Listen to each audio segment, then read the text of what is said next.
Welcome to the Truth in Crime Case Files. On the evening of April 3, 2008, the tranquil suburb of Nashville was rocked by the discovery of a gruesome murder.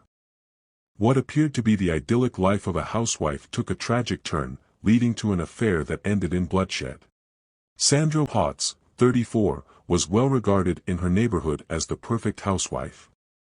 She had 2 children with her husband, Miguel Pautz, a hardworking construction foreman. They lived in a modest yet comfortable home in a quiet Nashville suburb.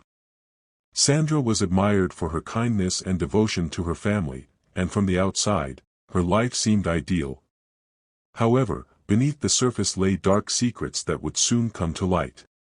Miguel, 36, had been with Sandra for over a decade. He was a man of few words, deeply committed to both his work and his family.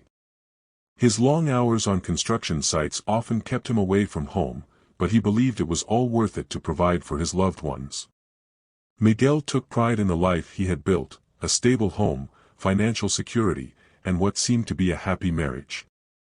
Sandra's cousin, Louise, had always been close to her. The 2 women had grown up together like sisters, sharing everything from childhood secrets to teenage dreams. Louise was married to Waylon Walker, a successful real estate agent known for his charm and good looks. The 2 couples frequently spent time together, attending family gatherings and neighborhood events.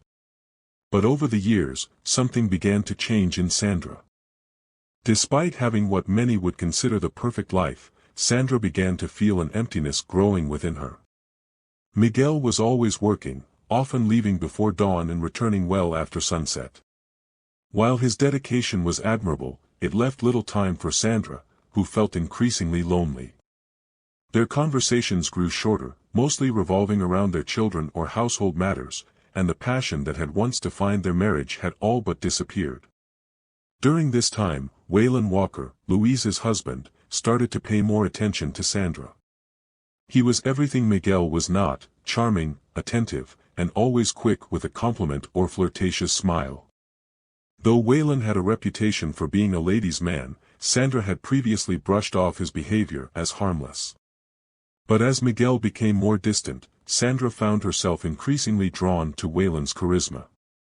What began as harmless interactions at family gatherings, Waylon making Sandra laugh or engaging in long conversations when Louise was busy, soon evolved into something deeper.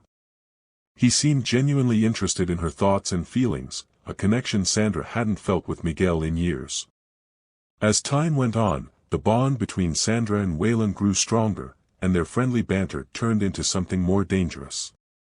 By late 2007, Sandra and Waylon had embarked on a full-fledged affair. They were discreet, meeting in secret whenever possible, ensuring no one would suspect a thing. Their relationship was filled with passion, fueled by the thrill of stolen moments and the fear of being caught. For the first time in years, Sandra felt alive, desired, and wanted. Everything unraveled on April 3, 2008, when Miguel Pautz returned home earlier than usual from work and found his wife dead. Sandra's body was discovered in the kitchen, lying in a pool of blood, with a single stab wound to the chest. Miguel immediately called 911, his voice frantic as he struggled to comprehend the horrific scene before him. The Nashville Police Department arrived at the Pautz home early the next morning. Detective Garcia, known for his meticulous investigative methods, was assigned to the case. As the crime scene was examined in detail, it became clear that this was no random burglary gone wrong. There was no sign of forced entry, and the precise nature of the attack on Sandra suggested a more personal motive. Neighbors were interviewed, but no one had seen or heard anything unusual that night. 2 days later, on April 6, Detective Garcia began interviewing those closest to Sandra, starting with her husband, Miguel. In the small, dimly lit interrogation room at the police station, Miguel sat across from Garcia, his face a mask of grief. His eyes were red from days of crying, and he appeared utterly devastated by his wife's death. Miguel insisted that he had no enemies and couldn't imagine who would want to harm Sandra. When questioned about their marriage, he admitted that things had been tense in recent months, but he had attributed it to the pressures of managing the household and raising their children while he worked long hours. Miguel explained that he had been at work all day on the day of the murder, leaving early in the morning and returning home around 5 p.m. when he found Sandra's body. He provided the names of his co-workers who could confirm his alibi. Detective Garcia followed up with Miguel's employer and colleagues, all of whom confirmed that Miguel had been at the construction site from 7 a.m. to nearly 5 p.m. With his alibi firmly in place, Garcia turned his attention elsewhere in the investigation. Next, Detective Garcia focused on Sandra's cousin Louise and her husband, Waylon Walker. The interview took place at the Walker home, where the couple sat together on their living room sofa. Their hands clasped tightly. Louise was visibly shaken. Her voice trembled as she described her relationship with Sandra. She spoke about how close they had been, more like sisters than cousins. However, in recent months, Louise had noticed a change in Sandra. She had become more withdrawn, less communicative, and seemed to carry a burden she refused to share. Louise had attributed it to possible marital troubles but had never pressed Sandra for details. Waylon Walker, on the other hand, appeared much more composed. He expressed shock at Sandra's death and claimed he couldn't imagine who would do such a thing. When asked about his whereabouts on the day of the murder, Waylon stated that he had been at a business meeting for most of the day. He provided details of the meeting, including the names of people who could vouch for him. Detective Garcia noted Waylon's calm demeanor throughout the questioning.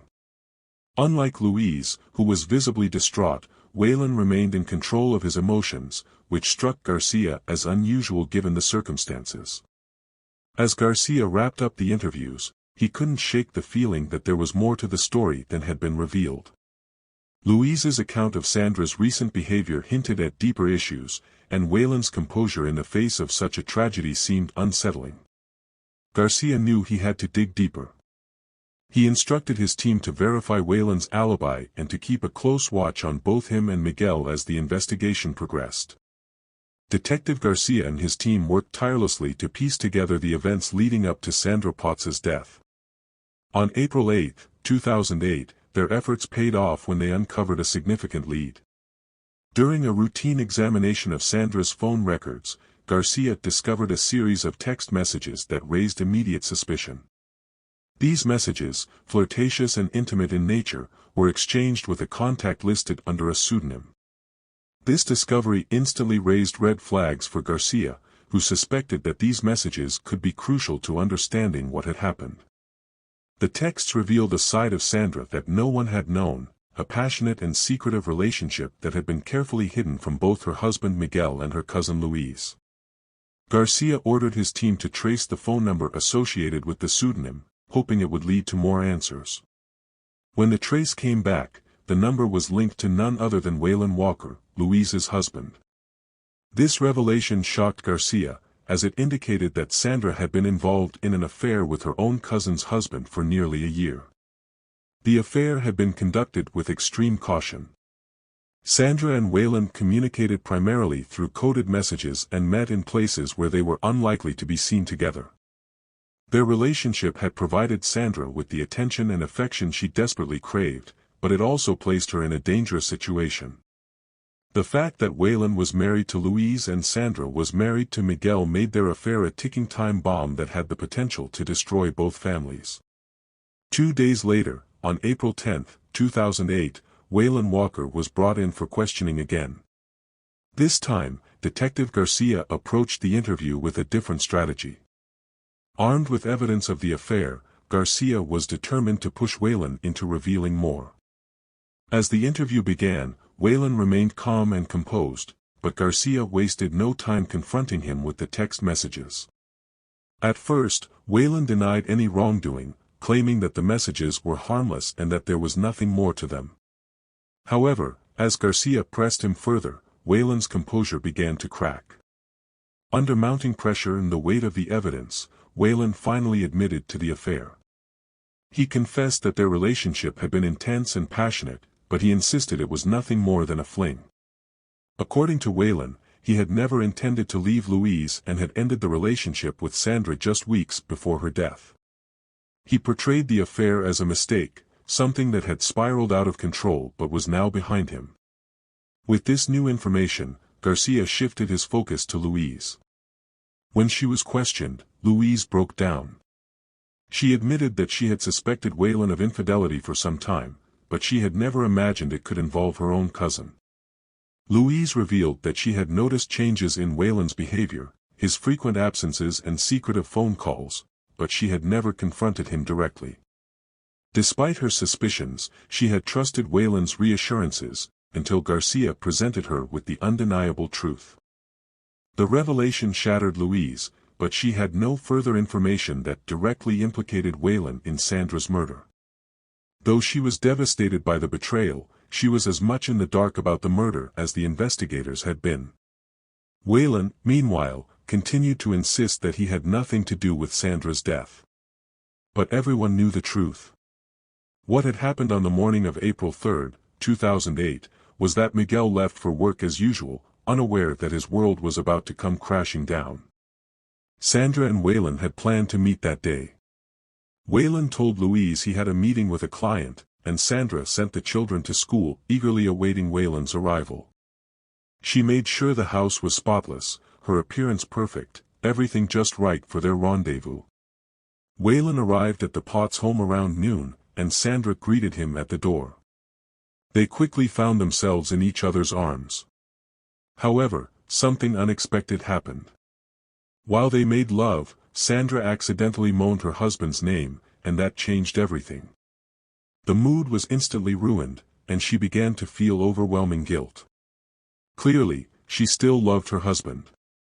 "What am I even doing?" she asked herself. There was a tension in the air, a sense of urgency neither could quite place. Perhaps it was the growing guilt or the fear of being discovered, but their usual passion was tinged with something darker. They argued briefly. Sandra was growing paranoid about their affair being exposed and wanted to end it, while Waylon insisted they could continue as long as they were careful. The argument escalated quickly, fueled by jealousy, frustration, and the weight of their secret. That's when Sandra threatened to tell his wife, her cousin, if he didn't agree to leave her alone. In a moment of blind rage, Waylon grabbed a knife from the kitchen counter. What happened next was a blur. Before either of them realized it, Sandra was on the floor, blood pooling around her as the knife fell from Waylon's hand. Panicking, Waylon fled the scene, picking up the knife but not bothering to wipe it down. He was too consumed by fear to think clearly.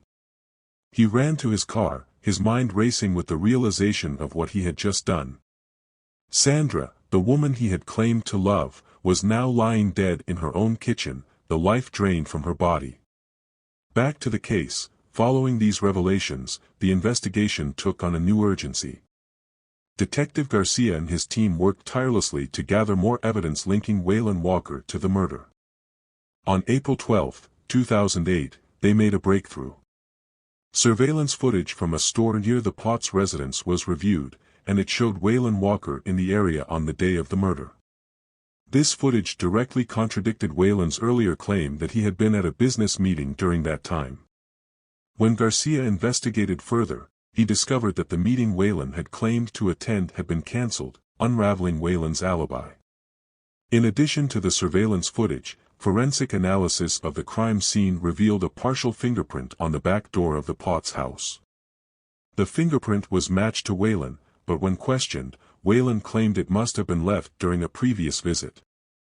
Garcia was skeptical of this explanation, especially given the growing pile of evidence against Waylon.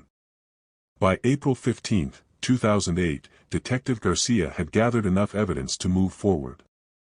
The surveillance footage, the fingerprint, the collapse of Waylon's alibi, and the motive provided by the affair painted a damning picture. Garcia obtained a warrant for Waylon Walker's arrest. That afternoon, Waylon was taken into custody without incident and charged with the murder of Sandra Pautz.